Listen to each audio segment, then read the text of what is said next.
ಇಲ್ಲಿ 5 ಕೋಟಿಯಲ್ಲಿ ಅಂಬೇಡ್ಕರ್ ಭವನ್ ಮಾಡಬೇಕು ಅಂತೇಳಿ ಮಾದೇವಪ್ಪನವ್ರ ತಕ್ಕ ಹೋಗಿ ಕೇಳ್ಕೊಂಡೆ. 10 ಕೋಟಿ ರೂಪಾಯಿ ಜಾಗ ಕೊಟ್ಟಿದ್ದೀನಿ, ನಾನು ಕೊಡ್ತಾ ಇದ್ದೀನಿ ಅನ್ಸುತ್ತೆ. ಈಗ ನಮ್ಮ ಬ್ರಿಡ್ಜ್ ಕೆಳಗಡೆ ನಾವು ಈಗ ಕಸ್ತೂರಿ ಬಸ್ ಸ್ಟ್ಯಾಂಡ್ ಮಾಡ್ತಾ ಇದೀವಲ್ಲ, ಅದು ನಮ್ದು 8 ಎಕರೆ ಜಾಗ ಇದೆ ಸರ್ಕಾರದ್ದು, PW ಹ್ಯಾಂಡ್ ಓವರ್ ಅಲ್ಲಿ ಇದೆ. 8 ಎಕರೆಯಲ್ಲಿ 3 ಎಕರೆ ನಗರಸಭೆ ಕೊಡ್ತೀನಿ. ನಗರಸಭೆ ಬಿಲ್ಡಿಂಗ್ ಕಟ್ಟಕ್ಕೆ 10 ಕೋಟಿ ರೂಪಾಯಿ ದುಡ್ಡಿದೆ.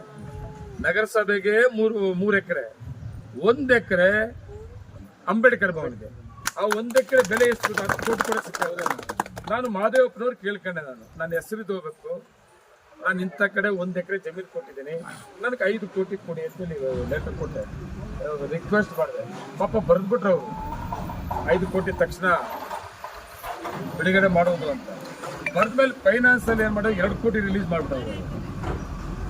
2 ಕೋಟಿ ರಿಲೀಸ್ ಮಾಡೋರೆ. ಮತ್ತೆ ನಾನು ಮಾದೇವಪ್ಪನವ್ರು ಕೇಳಿದೆ, ನೀವು ವರ್ಕ್ ಸ್ಟಾರ್ಟ್ ಮಾಡಿ, ಉಳಿದಿದ್ದು ನಾನು ಕೊಡ್ತೀನಿ ಅಂತ ಹೇಳವ್ರೆ. 2 ಕೋಟಿ ಸ್ಯಾಂಕ್ಷನ್ ಆಗಿ ಈಗ ಬಂದ್ಬಿಟ್ಟಿದೆ 2 ಕೋಟಿ ರೂಪಾಯಿ. ಈಗ ನಾನು ಜಮೀನು ಅದನ್ನ ಹ್ಯಾಂಡ್ ಓವರ್ ಮಾಡ್ಬೇಕು. ಈಗ ಅವ್ರಿಗೆ ಸೋಷಿಯಲ್ ಡಿಪಾರ್ಟ್ಮೆಂಟ್ಗೆ ಹ್ಯಾಂಡ್ ಓವರ್ ಮಾಡಿದ್ರೆ ಅದು ಕೂಡ ಪ್ರಾರಂಭ ಮಾಡ್ತಾ ಇದ್ದೀವಿ. ಆ ವಿಷಯ ಕೂಡ